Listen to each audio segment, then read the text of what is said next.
Hartlike goeiemôre van my kant af weer eens 'n voorreg om so saam met u te wees en mag die Here ook vir ons ryklik saam seën. Nou 'n interessante stukkie wat ek gekry het oor pelikane wil ek graag aan die voorhou soos dat hulle dan ook die aanhaling hierso het. In die middeleeuse Europa is geglo dat die moeder pelikane hulle self doelbewus met hulle snavels op die bors sou steek en dan die bloed sou gebruik om hulle kuikens te voed. Dit is 'n edele idee, maar dit is 'n mite wat waarskynlik iets te doen het met die gulsakke van die dalmatiese pelikane wat gedurende die broeiseisoen 'n oranje-rooierige kleur kry. Miskien het 'n toeskouer een sien skoonmaak en die verkeerde idee gekry.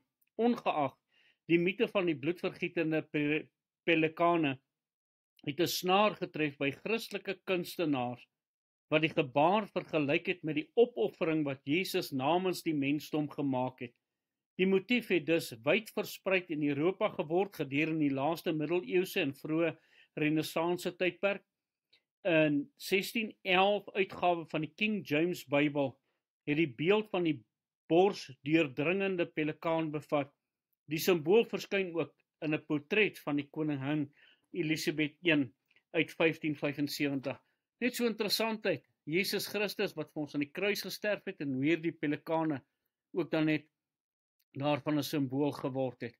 Maar die wonderlike is dat die Here Jesus Christus nie net in die graf gebly het, maar dat hy ook opgestaan het uit die dood. En daarom dat ons ook moet kyk na hierdie gedagte rondom wat gebeur het die Saterdag en die Sondag.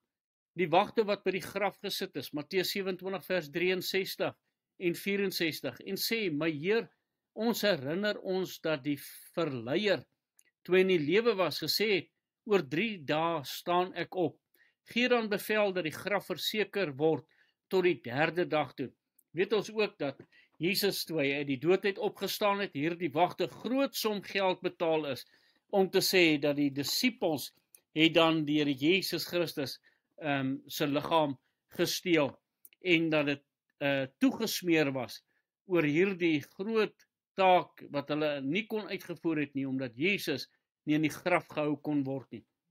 Jesus het dan ook op hierdie Saterdag het hy gerus. Jesaja 53 vers 9 sê, en hulle het hom sy graf by die goddelose gegee.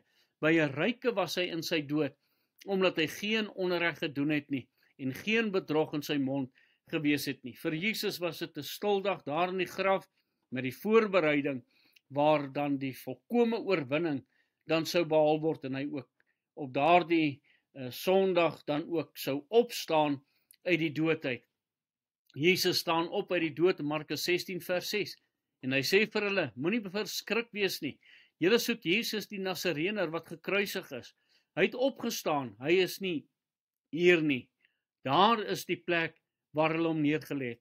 Hierdie vroue wat op pad was om dan ook daar die liggaam van Jesus te gaan balsem, en toe hulle daar kom, toe is daar die steen weggerol en die engel het met hulle gespreek en gesê, Jesus het opgestaan uit die dood uit. Iets wat nogal interessant is ook om op te let is, dat Jesus dan, toe hy opgestaan het uit die dood uit, daar die graf, toe hy daar uit is, het hy die doeke agtergelaat. Toe kom Simon Petrus agter hom aan en gaan in die graf en sien die doeke lê. En die doek wat op sy hoof was, sien hy nie by die doeke lê nie, maar opgerol op een plek afsonderlik. Dit het die gedagte ingehou wanneer daar dan 'n maaltyd was en daardie servet wat daar gesit is, daar so opgevrommel gelê het daardie diensknegt geweet, maar hierdie heer van hom se ete is nog nie klaar nie, hy is nog nie klaar geëet nie, maar as daardie servet mooi opgevou was en eenkant gesit was, dan het hy geweet, hy kan maar die tafel afdek. Weet ons dat die Here Jesus Christus, toe daardie kopdoek opgevou was en eenkant gesit is, het hy kom sê, maar die werk is afgehandel, ek is klaar met hierdie werk wat ek moes kom doen het hier op aarde. En wat 'n wonderlike voorreg om te weet dat die Here Jesus 'n volbragte werk vir my gedoen het. Daar dieselfde opstandingskrag kan in u en my ook werk.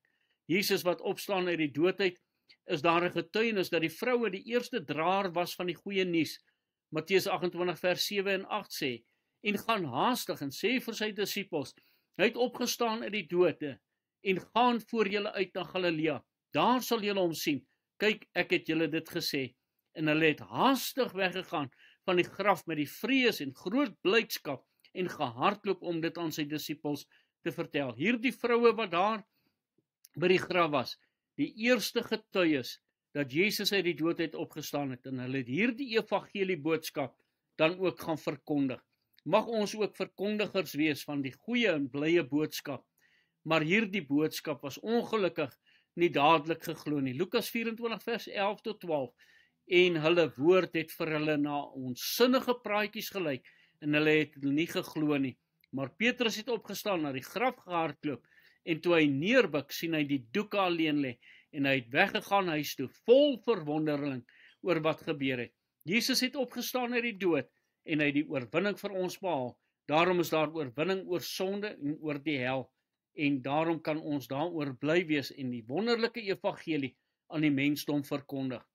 Het u daardie oorwinningskrag al, dat Jesus u lewend kom maak het, en dat u daardie geestelike lewe ook mag hê? Kom ons bid saam. Here, dankie dat u uit die dood uit opgestaan het, en dat u lewe sodat ons ook kan lewe. Amen.